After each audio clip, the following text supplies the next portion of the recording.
യുഎസിൽ പടർന്നു പിടിച്ച സ്ലാപ്പഡ് ചീക്ക് വൈറസ്. കവിളുകൾ ചുവന്നു വീർക്കുന്ന സ്ലാപ്പഡ് ചീക്ക് വൈറസ് അഥവാ പാർവോ വൈറസ് B90 കേസുകൾ വ്യാപകമായി റിപ്പോർട്ട് ചെയ്യപ്പെട്ടതായി US Center for Disease Control and Prevention അറിയിച്ചു. വൈറസ് ബാധ ഗർഭിണികളിൽ ഗുരുതര പ്രത്യാഘാതങ്ങൾ ഉണ്ടാക്കുമെന്ന് ആരോഗ്യ വിഭാഗം മുന്നറിയിപ്പ് നൽകുന്നു. 5 വയസ്സിനും 9 വയസ്സിനും ഇടയിൽ പ്രായമുള്ള കുട്ടികളിലാണ് രോഗം കൂടുതലായി കാണുന്നത്.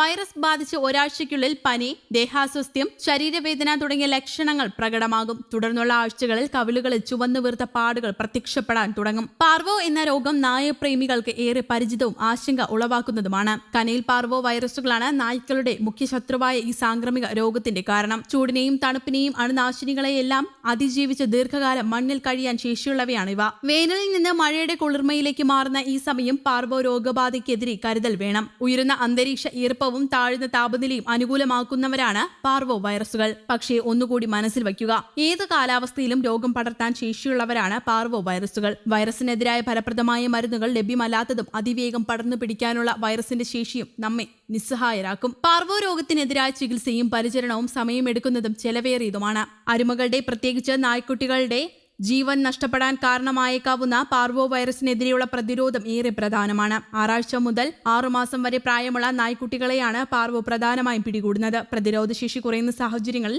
ഏത് പ്രായത്തിലുമുള്ള നായ്ക്കൾക്കും രോഗബാധയുണ്ടാകാം. Rottweiler, Labrador, Doberman, German shepherd തുടങ്ങിയ ബ്രീഡുകൾക്ക് രോഗസാധ്യത കൂടുതലാണ്. പാർവോ രോഗം ബാധിച്ച് ഏതാനും ദിവസങ്ങൾക്കകം നായ്ക്കളുടെ കാഷ്ടത്തിലൂടെ വൈറസുകളെ നിർലോഭം പുറന്തള്ളി തുടങ്ങുന്നു. പാർവോ വൈറസുകൾക്ക് മോശം സാഹചര്യങ്ങളെയും അതിജീവിച്ച് ദീർഘനാൾ ചുറ്റുവട്ടങ്ങളിൽ നിലനിൽക്കാനുള്ള കഴിവുണ്ടെന്ന് ആദ്യമേ പറഞ്ഞിരുന്നു. രോഗമുള്ള നായ്ക്കളുമായോ കാഷ്ടത്തിലൂടെ പുറത്തെത്തുന്ന രോഗാണുക്കളാൽ നിലനിൽക്കുന്ന പരിസരങ്ങളുമായോ നേരിട്ടോ അല്ലാതെയുള്ള സമ്പർക്കത്തിലൂടെ അതിവേഗം മറ്റു നായ്ക്കളിലേക്കും രോഗം പകരും. രോഗമുള്ള നായ്ക്കൾ, കാഷ്ടം എന്നിവയുമായി സമ്പർക്കത്തിൽ ഏർപ്പെടുന്നവർ, അവരുടെ വസ്ത്രങ്ങൾ, പാദരക്ഷകൾ, വാഹനങ്ങൾ തുടങ്ങി ഏത് വസ്തുവിലൂടെയും രോഗാണു മറ്റുള്ളവയിലെത്താം. രോഗാണുക്കളാൽ മലിനമാകാൻ സാധ്യതയുള്ള നായ്ക്കളുമായി ബന്ധപ്പെട്ട നിരവധി വസ്തുക്കളുണ്ട്. തീറ്റ, വെള്ളം, കളിപ്പാട്ടങ്ങൾ, ചെയിൻ, ബെൽറ്റുകൾ, ലീഷുകൾ, കോളറുകൾ, തീറ്റപാത്രങ്ങൾ, ഗ്രൂമിംഗ് ബ്രഷുകൾ എന്നിവയൊക്കെ രോഗാണുവിനെ വഹിക്കുന്നവയാകും. നിലത്ത് കിടക്കുന്നതെന്നും കടിച്ചും തിന്നും മണത്തും നോക്കുന്ന നായ്ക്കളുടെ സ്വഭാവം രോഗപകർച്ച എളുപ്പമാക്കുന്നു. കാഷ്ടത്തിലും മറ്റും വന്നിരിക്കുന്ന രോഗം പേറുന്ന തെരുവ് നായ്ക്കളുമായുള്ള സമ്പർക്കമുണ്ടാകുന്നതും രോഗാണു സംക്രമണത്തിന് വഴിയൊരുക്കും. വൈറസ് ബാധയുണ്ടായി ശരാശരി ഒരാഴ്ച കഴിഞ്ഞാൽ രോഗലക്ഷണങ്ങൾ പ്രകടമായി തുടങ്ങും.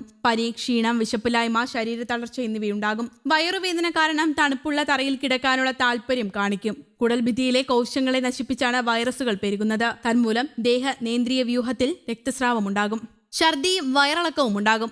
തീരെ ചെറിയ നായ്ക്കുട്ടികളിൽ പാർവോ രോഗാണു തുടക്കത്തിൽ തന്നെ ഹൃദയകോശങ്ങളെ ബാധിക്കുന്നതിനാൽ രോഗലക്ഷണങ്ങൾ പോലും കാണുന്നതിന് മുൻപേ മരണം സംഭവിക്കാമെന്ന അപകടവുമുണ്ട്. രോഗം ബാധിച്ചവയെ മാറ്റിപ്പാർപ്പിച്ച് പരിചരിക്കണം. ചികിത്സയുടെ ഫലപ്രാപ്തി നായ്ക്കളുടെ പ്രായം, ആരോഗ്യം, പ്രതിരോധശേഷി എന്നിവയെ ആശ്രയിച്ചായിരിക്കും. News desk, Kerala Kaumudi.